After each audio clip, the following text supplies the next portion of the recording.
Salam sejahtera, terima kasih karena bersama dengan saya di Nazilin Unity Channel. Sekali lagi kita digemparkan dengan berita daripada Tun Mahathir Mohamad. Disangkakan Tun Mahathir Mohamad selepas sakit baru-baru ini dan selepas mendiamkan diri begitu terlalu lama kerana tidak lagi berapa sehat tubuhnya, disangkakan beliau akan mengambil iktibar dan mula bercuti berehat sepenuhnya dalam dunia politik dan tidak akan bercakap apa-apa lagi tentang politik. Rupa-rupanya selepas Tun Mahathir Mohamad sehat kembali, lain pula yang jadi. Kali ini Tun Mahathir Mohamad tidak puas hati pula. Ini apabila beliau Tun Mahathir mahu supaya Anwar Ibrahim dan keluarganya disiasat dan istihar harta pula. Dan yang malangnya, Tun Mahathir Mohamad lupa bahawa Anwar Ibrahim dan keluarganya telah pun mengistiharkan harta sebelum pilihan raya PRU15 yang lalu. Ini bagi memenuhi kehendak syarat di dalam PKR supaya setiap calon yang bertanding perlu mengistiharkan harta, dan pada waktu itu harta dimiliki oleh Anwar Ibrahim, istrinya Wan Azizah dan juga anaknya Nurul Izzah telah pun diistihar dan dipaparkan dalam ruangan LHCN Web, dan semua orang tahu tentang harta yang dimiliki oleh Anwar Ibrahim, istrinya dan anak beliau. Malang sekali, belum pun pernah kita melihat apa yang pernah dibuat oleh Anwar Ibrahim dibuat oleh Mahathir Mohamad. Dan yang lebih menyedihkan ialah Tun Mahathir Mohamad sekali lagi menyerang Anwar Ibrahim dengan tak berpuas hati, dan kini mahu pula Anwar dan keluarga beliau disiasat dan mengistiharkan harta. Pada pendapat saya, itu tidak akan menjadi masalah untuk Anwar Ibrahim dan keluarganya untuk mengistiharkan harta, memandangkan Anwar Ibrahim berpegang pada janji bahawa berani kerana benar, takut kerana salah. Jadi kalau benar beliau tidak mempunyai harta yang tersembunyi, buat apa nak takut? Begitu juga dengan Mahathir Mohamad. Kalau benar beliau tidak mempunyai masalah berkaitan dengan pengistiharan harta, seperti yang dimahukan oleh SPRM dan telah didedahkan baru-baru ini oleh anak-anak Mahathir, jadi buat apa nak takut? Istihar sahajalah. Mahathir sekali lagi mempertikaikan SPRM berhubung dakwaan siasatan terhadap kekayaannya. Bekas Perdana Menteri itu turut mempersoalkan sama ada SPRM juga mengarahkan seterunya Perdana Menteri Anwar Ibrahim dan keluarga untuk menjelaskan harta seperti yang dilakukan terhadap anak-anaknya. SPRM kini sedang dalam proses menuntut pengistiharan hasil daripada dua anak Mahathir, yaitu Mukhzani dan Mirzan. Bagaimanapun kedua-duanya mendakwa Mahathir adalah sasaran sebenar siasatan rasuah itu, satu dakwaan yang tidak disahkan atau dinafikan oleh SPRM. Dalam kenyataan hari ini, Mahathir berkata bahawa notis SPRM yang dihantar kepada Mirzan menyatakan bahawa Suruhanjaya itu mendapati dia telah melakukan kesalahan di bawah Seksyen 23 Akta SPRM yang meliputi penyalahgunaan kuasa. Kata Mahathir Mohamad, setakat saya tahu, saya tidak pernah disiasat. Tetapi notis SPRM menyatakan saya melakukan kesalahan, katanya. Mahathir berkata demikian, berkata bahawa dia telah memulakan saman fitnah terhadap Anwar tahun lepas kerana dakwaan dia mempunyai harta berbilion ringgit. Sementara itu, Mahathir mempersoalkan mengenai kekayaan Anwar merujuk kepada akuan berkanun oleh bekas penolong Gubernur Bank Negara Abdul Murad Khalid pada Oktober 1999. Walau bagaimanapun, pada Januari lalu, SPRM berkata bahawa Badan Pencegah Rasuah BPR sebelum ini telah menyiasat dakwaan terhadap Anwar itu ketika Mahathir menjadi Perdana Menteri, dan yang menariknya, siasatan mendapati tiada kes terhadap Anwar. Bekas Perdana Menteri itu bagaimanapun tidak berpuas hati dengan perkara ini. Sekian untuk kali ini. Jangan lupa tinggalkan komen anda. Sila tekan butang subscribe. Kita jumpa lagi. Bye-bye. Salam sejahtera, terima kasih kerana bersama dengan saya di Nazilin Unity Channel. Isu hangat hari ini melibatkan menghina pelanggan McDonald sebenarnya merugikan kempen boykot entiti pro-Israel. Baru-baru ini kita digemparkan dengan tangkapan oleh polis terhadap 3 orang lelaki yang telah mengugut pelanggan sebuah restoran segera yaitu McDonald. Mereka mengugut dan juga membuat provokasi yang agak melampau. Dan dikatakan bahwa ada rakaman CCTV terhadap perkara tersebut. Juga dalam keterangan oleh orang yang buat laporan polis itu, beliau dipanggil keluar daripada restoran itu dan dibuat satu provokasi, tapi beliau coba mengelak dan telah masuk semula ke restoran. Tetapi tindakan 3 orang lelaki itu menunggu selepas mereka orang yang membuat laporan diugut itu keluar daripada restoran untuk pulang ke rumah. Beliau akhirnya didatangi semula dan kali ini dibuat provokasi yang seterusnya sehingga berlaku sesuatu yang agak tidak masuk akal, sehinggalah beliau membuat laporan polis tersebut. Ramai netizen marah dengan tindakan tersebut. Kata mereka kalau nak memboikot, boikot sajalah, tapi jangan sampai memaksa orang. Itu hak orang lain, itulah hak asasi manusia, kata mereka. Kalau nak memboikot, teruskan memboikot, tapi jangan sampai memaksa orang. Kalau anda nak lakukan boikot, lakukan saja, tapi jangan sampai memaksa orang, kata mereka. Ini tidak apa yang mereka nak, dia nak orang juga lakukan. Tidaklah semua orang mempunyai pendapat seperti anda yang suka memboikot sana-sini, kata netizen. Hari ini, boikot divestment sanction Malaysia di BDS Malaysia mengecam sikap melampau pihak tertentu kerana menggambarkan pelanggan restoran McDonald's seumpama anjing. Menganggap ia jelas bertentangan dengan ajaran Islam, pengerusi BDS Malaysia Muhammad Nazari Ismail berkata, sepatutnya penjelasan diberikan kepada mereka mengapa usaha memboikot rangkaian makanan segera terbabit dibuat agar pengguna mendapat kefahaman yang sebenar. Jika kita hendak meyakinkan orang dengan hujah kita kena lakukan secara berhikmah atau bijaksana, kata beliau. Ini juga adalah nasihat ada dalam Al-Quran, yaitu berhikmah, bijaksana dalam dakwah. Kata-kata kesat dan menghina mestilah dielakkan sebab itu bukan cara yang hikmah atau bijaksana.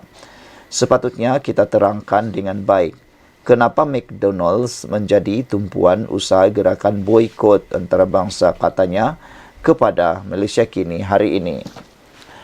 Terdahulu tular beberapa poster kecam di media sosial yang menggambarkan anjing menikmati hidangan McDonald dipercayai dihasilkan seorang pengguna Facebook. Mengulas perkara itu, pensyarah kanan Jabatan Pengajian Quran Sunnah Universiti Islam Antarabangsa Abdul Hafiz Salehuddin berkata, walaupun berbeza dalam pendapat, Islam tetap mengharamkan penghinaan atau menyamakan manusia dengan binatang. Dalam hal ini, tidak sepatutnya bahkan berdosa seseorang itu menghina golongan yang tidak terlibat dalam boikot dengan memberi gambaran negatif seperti anjing kepada mereka. Ini kerana di dalam Al-Quran dan hadis juga menyatakan bahawa dilarang menghina sesama umat Islam. Perbezaan pendapat mengenai boikot bukanlah suatu masalah sehingga perlu memaki hamun sesama masyarakat, katanya. Muhammad Nazari berkata, Malaysia mempunyai undang-undang dan semua pihak perlu patuh kepada peraturan ditetapkan pihak berkuasa. Bahkan katanya usaha menyekat kemungkaran juga tertakluk pada undang-undang tertentu. Sebagai contoh, kalau kita nampak orang Islam memasuki kedai judi, kita tak boleh pukul dia, sebaliknya berikan nasihat. Samalah juga dengan isu boikot syarikat yang terlibat dengan Israel. Bagi orang yang tak mahu boikot, kita boleh nasihat mereka tetapi tak perlu ganggu mereka secara fizikal. Ini adalah memberi persepsi negatif kepada usaha memboikot yang merupakan usaha murni untuk membantu rakyat Palestin yang dizalimi dan ditindas, katanya lagi. Tambah Muhammad Nazari, peranan BDS Malaysia dalam gerakan boikot ialah memberi penerangan yang terperinci berkenaan apa yang sedang berlaku di Palestin serta kenapa seluruh dunia perlu memberi bantuan kepada rakyat Palestin. Katanya cara yang sangat berkesan untuk melemahkan ekonomi negara haram Israel ialah apabila semua syarikat perniagaan di dunia tidak mahu terbabit dengan rejim terbabit. Sekian dulu untuk kali ini. Jangan lupa tinggalkan komen Anda, tekan butang subscribe. Bye-bye. Salam sejahtera. Terima kasih karena bersama dengan saya di Nazilin Unity Channel. Saudara-saudara sekalian, beberapa jam selepas hangatnya cerita penyelamatan oleh Anwar Ibrahim terhadap aktivis Nadir An-Nuri dan keluarganya yang juga dikenali sebagai misi gila, akhirnya PAS bersuara. Ini yang kita nantikan. Apa komen PAS selepas ahli atau penyokong tegar PAS ini diselamatkan. Akhirnya PAS ucap terima kasih kepada Perdana Menteri telah membantu membawa keluar keluarga Nadir. Inilah yang kita harapkan. Tidak melihat pada perseteruan semata-mata, tapi melihat kepada kedamaian, perdamaian, dan saling mengucapkan yang baik-baik saja. PAS mengucapkan terima kasih kepada Perdana Menteri Anwar Ibrahim kerana berusaha membantu membawa keluar aktivis Nadir An-Nuri yang berada di Palestin. Ketua Penerangan PAS Ahmad Fadli Sa'ari berkata, usaha tersebut memerlukan hubungan yang baik khususnya dengan Mesir bagi membawa keluar aktivis itu. Terima kasih atas kesungguhan dan usaha Perdana Menteri memastikan keluarga saudara Nadir An-Nuri disatukan semula.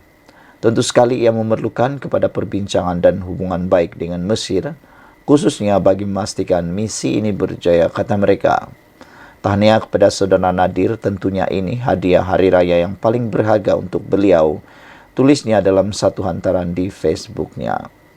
Semalam Nadir An-Nuri atau nama sebenarnya Muhammad Nadir Al-Nuri Kamarul Zaman menzahirkan rasa syukur di atas kepulangan keluarganya dari Palestin. Dalam satu hantaran di Facebooknya, Nadir berkata, watak utama dalam misi gila bagi membawa keluar keluarganya ialah Perdana Menteri sendiri. Ketua Pegawai Eksekutif Cinta Gaza Malaysia berkata, kisah bermula apabila dia bersama Ketua Pegawai Eksekutif CEO Majlis Perundingan Pertubuhan Islam Malaysia MAPIM, Dr. Ahmad Sani Abdul Alim Arabi berpeluang menemui Anwar pada satu majlis di Shah Alam. Menurut Muhammad Nadir, pada kesempatan itu dia sempat memberitahu Anwar bahawa keluarganya terkandas di Rafah. Bagaimanapun, Anwar hanya sempat membelek kiriman dan memberikan respon ringkas bahawa dia akan membantu sebelum terus menaiki kenderaan ke majlis seterusnya. Hati saya mula luluh, mungkin itu bahasa orang politik saja. Namun dalam surat ada saya akhiri dengan ayat kepada Allah, jualah kami berserah. Saya langsung tawakal dan serahkan segalanya kepada Allah. Sehari sebelum Aidilfitri, saya dihubungi setiausaha politik kepada Perdana Menteri Ahmad Farhan Fauzi, watak penting yang mengusahakan misi ini, tulisnya di Facebook. Hantaran Nazir mendapat perhatian Anwar yang turut memuat naik hantaran di Facebooknya menzahirkan rasa syukur kerana dapat membantu membawa keluarga berkenan keluar dari kawasan konflik. Anwar turut menyatakan penghargaannya kepada Presiden Mesir Abdel Fattah al-Sisi dan Kerajaan Mesir atas kerjasama yang diberikan dalam membawa keluar keluarga Muhammad Nadir Al-Nuri daripada kawasan konflik. Sekian dulu untuk kali ini. Jangan lupa tinggalkan komen Anda dan diucapkan tahniah kepada PAS atas ucapan terima kasih kepada Perdana Menteri Anwar Ibrahim ini. Kita jumpa lagi. Bye-bye. Salam sejahtera. Terima kasih karena bersama dengan saya di Nazilin Unity Channel. Saudara-saudara sekalian, rupa-rupanya ini insiden yang tak pernah kita tahu. Anwar dalam diam-diam adalah menjadi watak utama luar biasa di dalam satu misi yang gila, yang hampir mustahil, menyelamatkan rakyat Malaysia yang berada dalam medan perang. Bayangkan, Anwar Ibrahim tak kecoh pun, bukan macam orang lain. Ayam bertelur sebiji, riuh sekampung. Anda tahu siapa orang tu? Anda tahu orang-orangnya. Hanya kerana bertelur sebiji, riuh sekampung. Ada juga yang menteri tapi tak mampu lakukan apa-apa dulu zaman satu ketika dahulu. Tak payahlah sebut siapa, tak payahlah sebut di zaman apa. Tapi ada menteri ini yang bertaraf menteri, dilihat oleh netizen macam tak berfungsi. Tapi Anwar Ibrahim berbeza. Tak riuh, tak bising, diam-diam ubi berisi rupa-rupanya menjadi watak utama dalam satu misi yang gila tanpa mengira siapa dia. Laporan ini daripada Harapan Daily, Perdana Menteri Anwar Ibrahim, watak utama misi gila tanpa mengira siapa dia. Tanpa mengira siapa orang yang meminta pertolongan, Perdana Menteri Datuk Seri Anwar Ibrahim telah berjaya menyatukan keluarga seorang rakyat Malaysia iaitu Nadir Al-Nouri dengan isteri dan anak-anaknya yang terperangkap di Gaza melalui satu misi gila. Nadir yang terkenal sebagai salah seorang aktivis yang memperjuangkan rakyat Palestin juga dikenali sebagai penyokong tegar PAS. Rupa-rupanya Anwar Ibrahim ni menolong orang tanpa melihat siapa orang tersebut. Dia penyokong PAS kah? Dia penyokong Bersatu kah? Dia penyokong UMNO kah? Dia penyokong DAP kah? Dia penyokong siapapun, Anwar Ibrahim tetap mahu menyelamatkannya. Bagi Anwar Ibrahim, walaupun dia penyokong tetap parti-parti tertentu, dia juga adalah rakyat Malaysia. Namun tanpa mengira semua itu, Perdana Menteri telah menghubungi rakan sejawat beliau dari Mesir, yaitu Presiden Abdel Fattah al-Sisi untuk membantu menyelamatkan keluarga Nadir. Alhamdulillah, keluarga saudara Nadir berjaya disatukan. Penghargaan tidak terhingga buat sahabat saya Presiden Abdel Fattah al-Sisi dan Kerajaan Republik Arab Mesir atas kerjasama yang diberikan, kata Anwar menerusi Facebook beliau semalam. Inilah pemimpin yang dihormati dunia. Patutlah Anwar Ibrahim disenaraikan sebagai antara 20 pemimpin dunia paling berpengaruh dalam dunia Islam. Inilah buktinya. Bukannya sia-sia. Bayangkan dengan pengaruh itu mampu menyelamatkan rakyat Malaysia. Ada orang yang memperlekeh.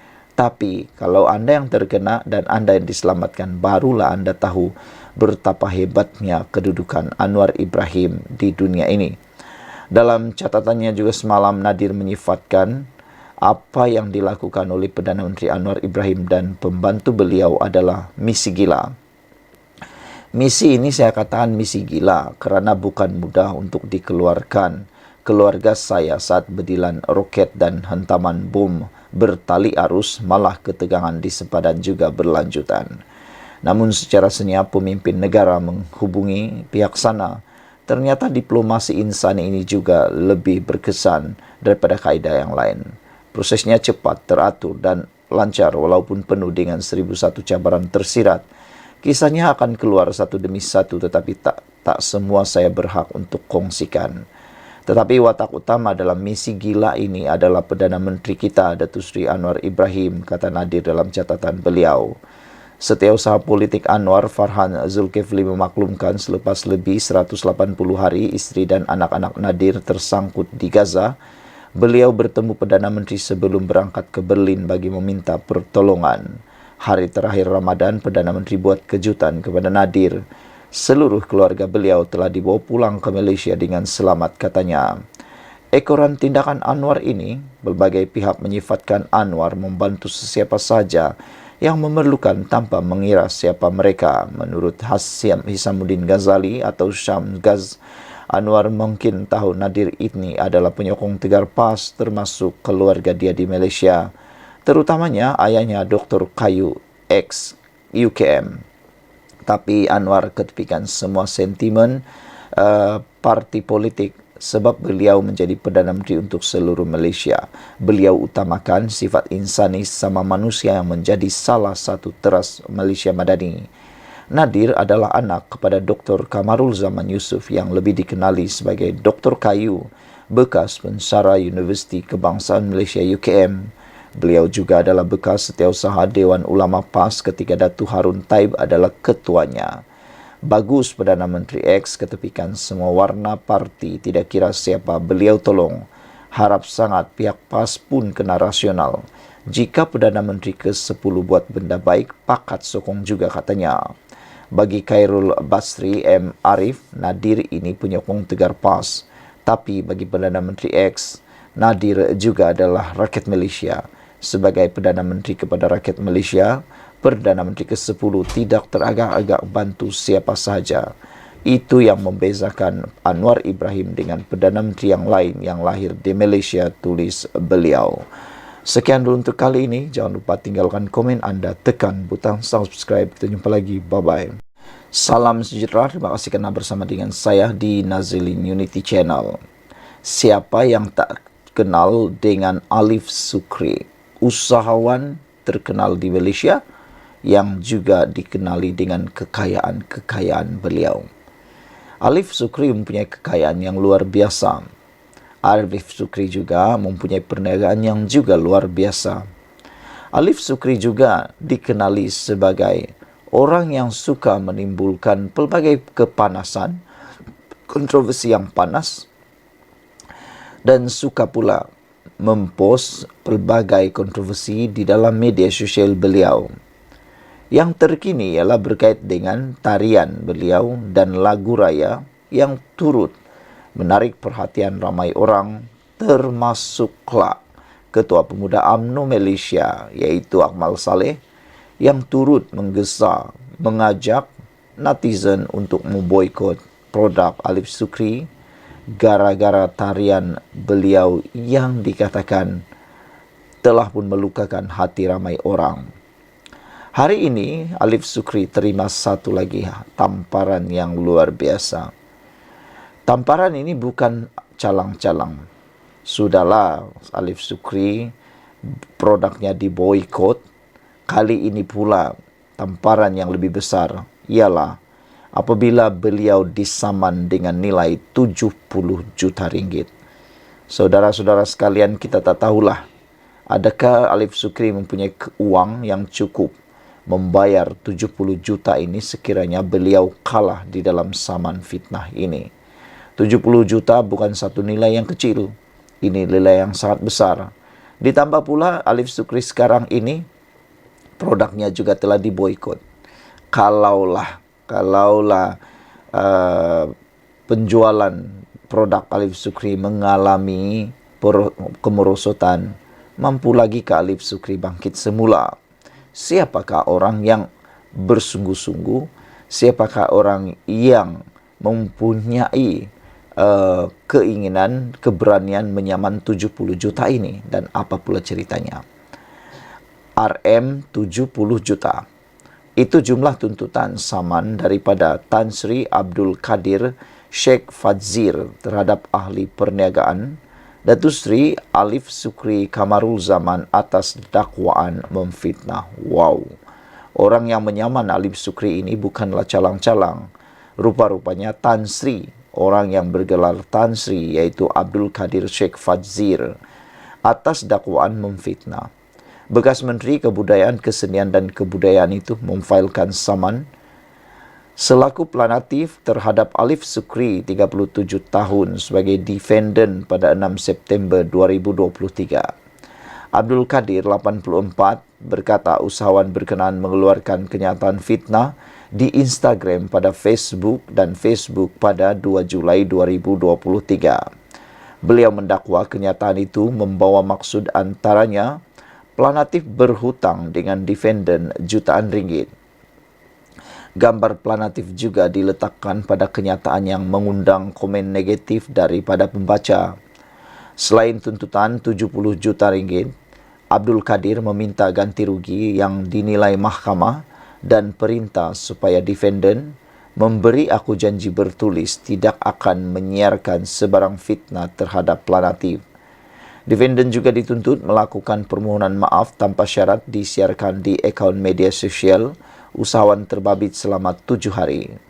Alif Sukri menerusi pernyataan pembelaan pula mendakwa membuat bayaran pelaburan 30 juta bagi mematuhi perjanjian usaha sama bertarikh 26 November 2018 membabitkan pluratif dividen serta 2 syarikat.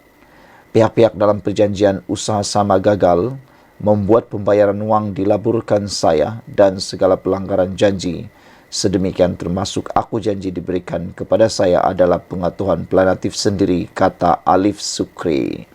Sekian dulu untuk kali ini. Jangan lupa tinggalkan komen Anda, tekan butang subscribe. Bye-bye. Salam sejahtera, terima kasih kerana bersama dengan saya di Nazilin Unity Channel. Hari ini kita digemparkan dengan laporan luar biasa. Walau bagaimanapun, kita sebenarnya tunggu-tunggu isu ini. Ini apabila kerajaan bertindak luar biasa. Para pemfitnah di luar sana sepatutnya dengan segera diambil tindakan supaya kerajaan ini tidak tergugat, supaya negara ini tidak terkucar-kacir. Bayangkan kerana beberapa kerat pemfitnah yang tidak serik-serik melakukan fitnah ini, banyak perkara yang tidak tepat, yang bohong, termakan oleh para netizen dan rakyat Malaysia. Yang kesiannya ialah ramai makcik, paci-paci, abang-abang, datuk-datuk, nenek-nenek yang termakan fitnah tersebut bulat-bulat, yang turut menikmati dosa fitnah tersebut. Hari ini diberitakan 3 ikon pemfitnah kena panggil SKMM. Siapakah 3 ikon yang disebutkan ini? Saudara-saudara sekalian, 3 individu yang dikenali sebagai ikon pemfitnah akhirnya dipanggil oleh Suruhanjaya Komunikasi dan Multimedia Malaysia SKMM untuk rakaman percakapan.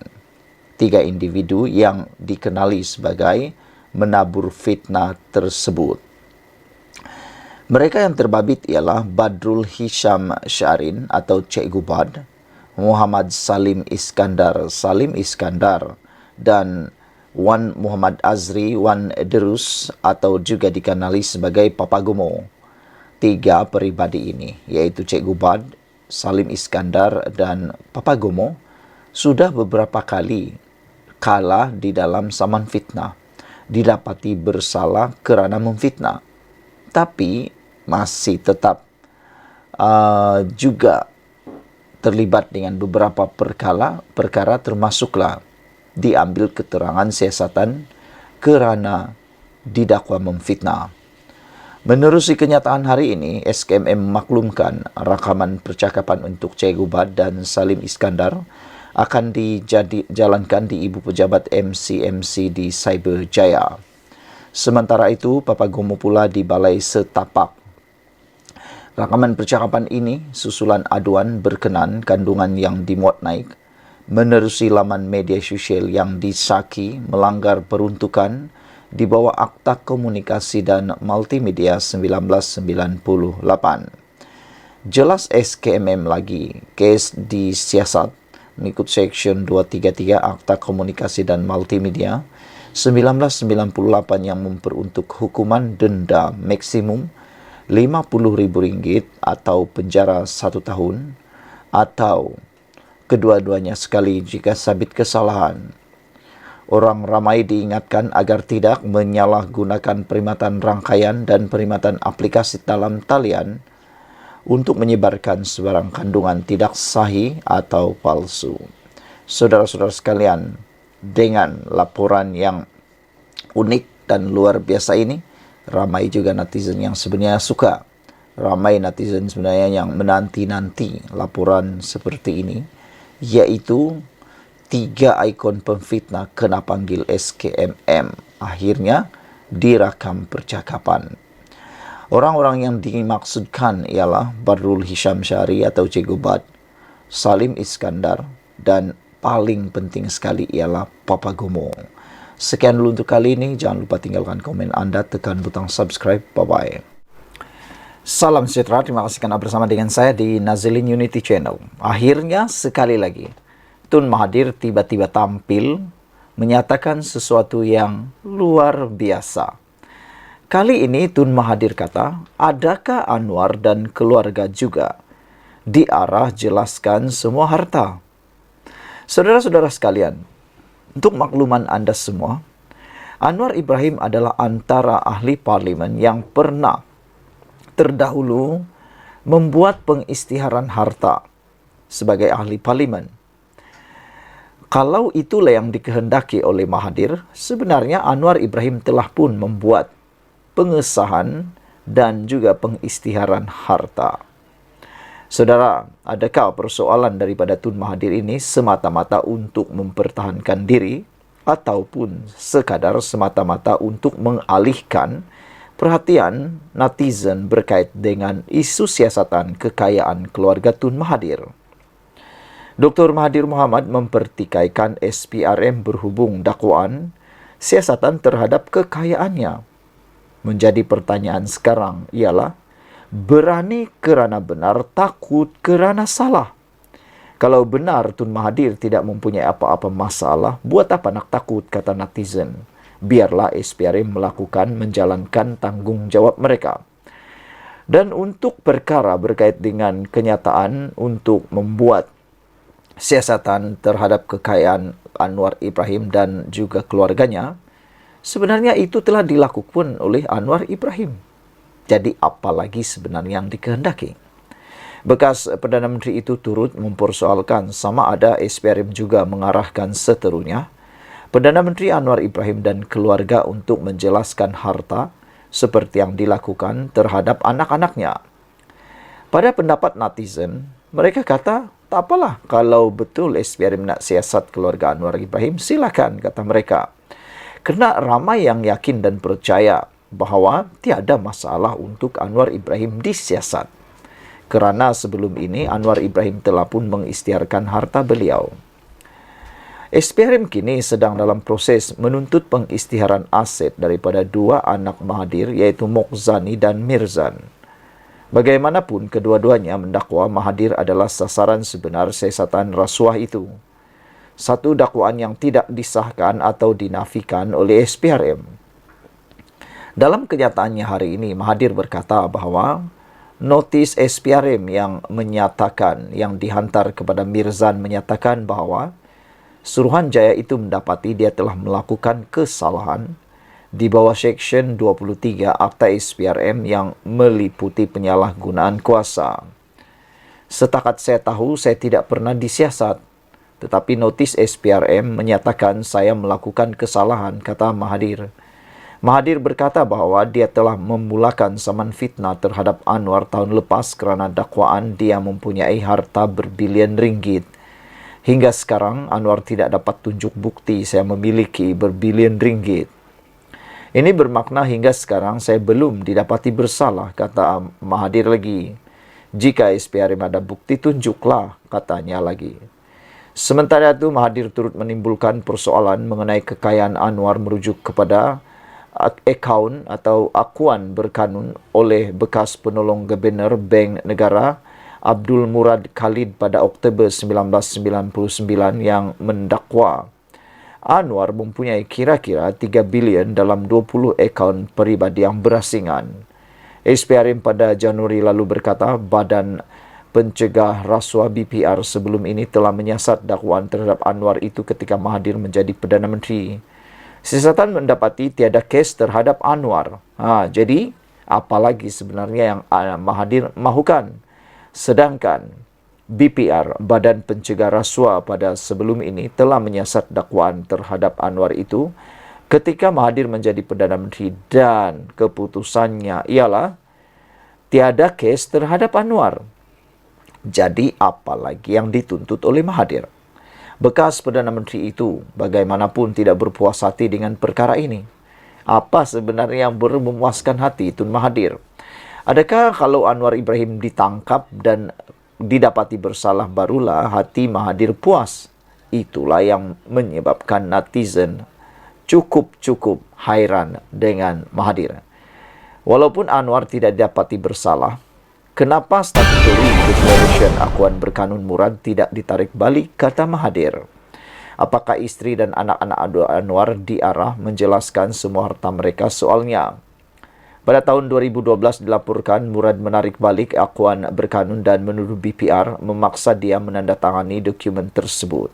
Jadi rupa-rupanya Murad menarik balik akuan berkanun dan menuduh BPR memaksa.